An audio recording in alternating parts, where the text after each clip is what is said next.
Ladies and gentlemen, are you ready? Today, we have a classic benchmark with a little twist. Now, Elizabeth is 21-15-9 squat cleans and ring dips. Eliza Plus today throws in an extra set at the front, so it's 27-21-15-9, but it's a bit nicer. It's just power cleans, not squat cleans, okay? And you have the option to do ring dips or hand release push-ups. You choose what version of Eliza Plus you want to do today and do that. Next time it pops up, see if you can beat your time through those same movements. After that, let's change it up. Let's go harder, okay? If you are normally pretty good with your kipping ring dips, can you go strict for a little while?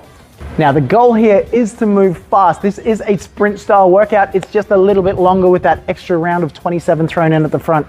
Our power cleans are relatively light. There's nothing new about this weight. It's something we do all the time. So you should be able to rep out 5 at a time to get this done, or more even. Even fast singles shouldn't be an issue. You're dropping it because you want to keep your heart rate in check, not because it's heavy. Okay, this should err on the lighter side more than the heavier side.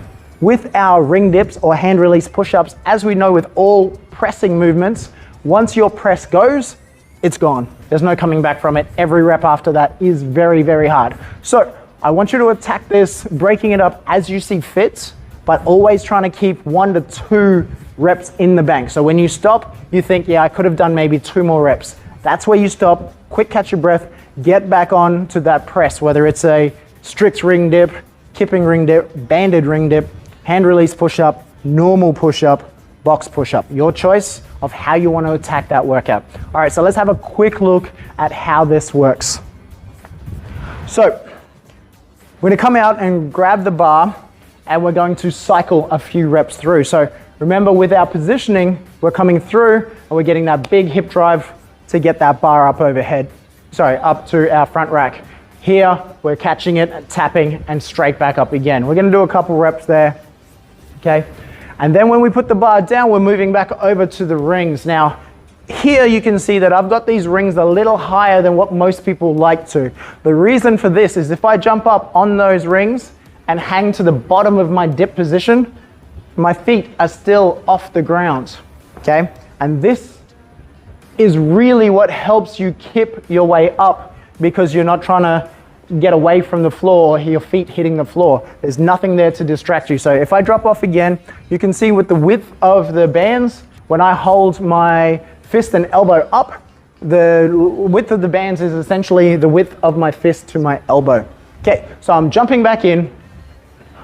The thing that throws most people here is we're going to jump up to the top. When we lower down, the kip is your knee drive up with a little bit of hip extension. Okay, the majority comes from that knee drive up. If I knee drive up now, you can see that without extending that knee drive, I can essentially get myself weightless enough to press out.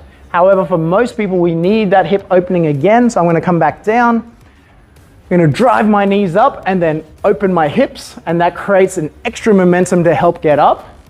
Okay, and then we're going to try keep that rhythm. Okay, so essentially the way it looks is almost like we're cycling a bike backwards. Okay, and if I try to tie this into a kip or almost bicycle kip, you can see that now as I drop to the bottom and I cycle backwards in this kip of knee up, hips open, cycling backwards, hopefully I'm demoing a couple of really nice kipping reps there.